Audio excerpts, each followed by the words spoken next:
Tonight we return to the Twilight Zone to consider what makes something valuable on The Sci-Fi Show.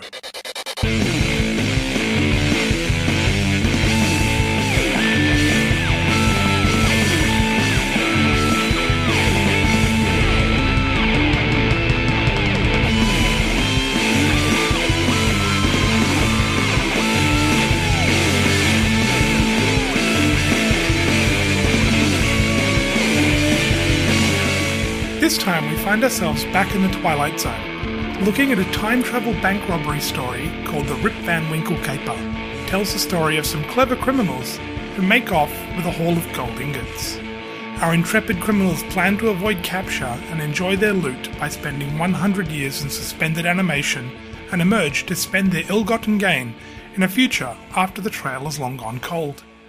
Things end badly for our criminal cohort, and they fall to infighting and die one by one as they struggle to hoard as much of their fortune to themselves as they are able. As the final criminal gasps for water and dies, the inhabitants of this future world are puzzled that this stranger in the desert would try to trade a worthless yellow metal for water. This episode of The Twilight Zone touches on something I find particularly interesting: the question of what makes something valuable. Arguments over what makes something valuable go back to the ancient Greeks, and various theories of value have cropped up over the years in philosophy and economics. The mistake the criminals make in the Rip Van Winkle caper is assuming that gold has some sort of intrinsic value that will hold up over time. The writer, Rod Serling, seems to fall into the subjective value school of thought. Their plan is not wholly misguided, provided gold remains of about the same desirability and scarcity over time. These particular criminals' plan ultimately fails because in the 100 years they slept, somebody figured out a cheap way to manufacture as much gold as anybody could ever want, which makes it more or less worthless. There are two basic approaches to the question of what makes something valuable. These are called the intrinsic and subjective theories of value. At its most basic level, the subjective theory of value says something is valued because someone values it, that nothing possesses value in and of itself. This concept can be quite counterintuitive at times, but I think it has a lot going for it conceptually. For something to have any value at all, it is required that someone has a use for it, even if that use is purely ornamental. One of the interesting outcomes of this approach to value is that it means that there's no such thing as a negative-sum trade when that exchange is voluntary. For me to exchange one thing for another, I must value what I am exchanging more than I value what I exchange for it. So all voluntary trade will inevitably be wealth producing on such a model, as everybody is better off after a trade than before, or the voluntary exchange would never take place. There is a concept also tied up in the subjective theory of value called marginal utility. The basic idea behind marginal utility is that the amount of satisfaction or utility for some item will decrease as more of it is consumed.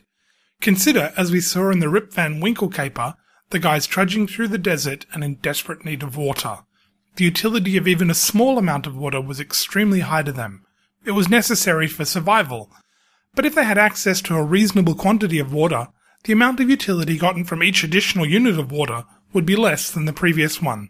So at some point, they may have enough water to stop keeping it purely for survival purposes and start using it for more ephemeral uses, such as bathing or growing ornamental flowers. One interesting thing to note is that if the supply of something is reduced, say the supply of water was reduced by 20%, people won't respond by cutting water usage across the board by 20%, but may take all of the shortfall in water availability out of the water they use for the ornamental roses, preferring to do without the roses rather than give up the amount of drinking water or bathing water. So marginal utility is talking about how something is used. The concept of marginal utility is also useful to explain the paradox of why diamonds are so much more valuable than water. This paradox is associated with the Enlightenment thinker Adam Smith. Apart from a few industrial uses, diamonds are almost purely ornamental and have little use apart from being shiny things. But water is essential for life. For the man dying of thirst, he would likely trade a large number of diamonds for a very small amount of water because of the differing utility. But in general, water is quite abundant, while diamonds are generally very scarce, although that may be changing. Because diamonds are in demand and very scarce, the utility from some small additional amount of diamonds is very high. But because water is generally abundant, the utility of any additional amount quickly declines in value, as most of the things we need water for can be easily met. Again, unless you happen to be time travelers trapped in the desert without a canteen. In comparison to the subjective theory of value are the intrinsic or objective theories of value.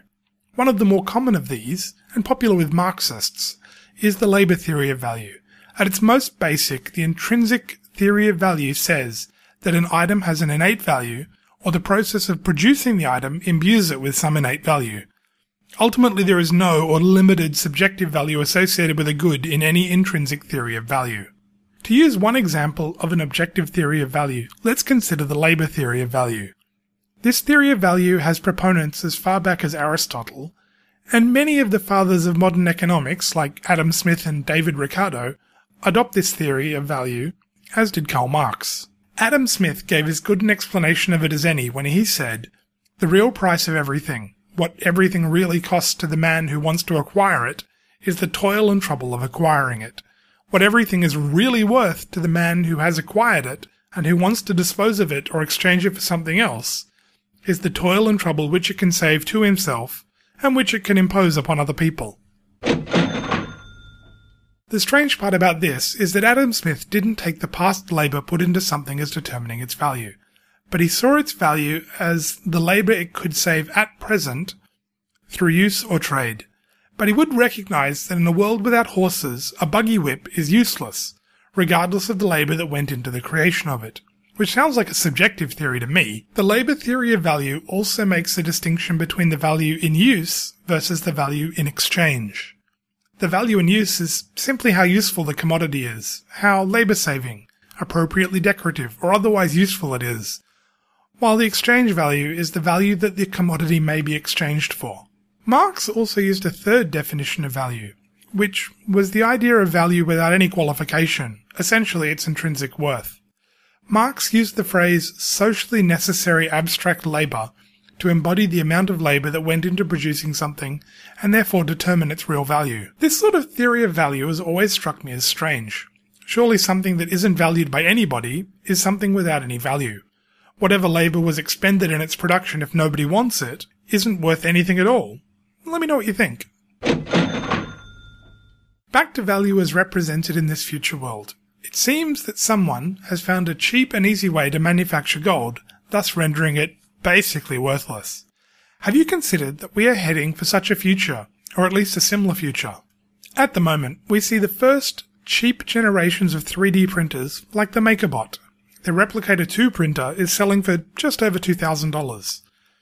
It isn't at a throwaway price yet, but the prices are only going to come down over time, and even now, that isn't a ridiculous amount of money. Certainly within the price range of a serious hobbyist. This is a device that will let you print arbitrary objects made out of plastic. There already exist commercial 3D printers that can print in other materials, including metals. Even if the cost of raw materials stays relatively stable, what will happen to the value of things when you can make them at home for the cost of materials and some electricity from a set of plans you can download online? Who knows what this sort of thing will mean for something like copyright? What will the Mona Lisa be worth when you can reproduce an atom-perfect replica at home? Hopefully you found this overview of the concept of value informative, and given you some things to think about. You can find more information on the different ideas contained in this episode in the show notes on scifishow.com. I can be reached with comments via the scifishow@gmail.com. You can leave comments in the show notes at scifishow.com, and you can also leave comments on our Facebook page, facebook.com/scifishow. You can also follow the show via Sci-Fi Show on Twitter. If there's a topic you would like me to look into, please don't hesitate to ask. Let me know what you think.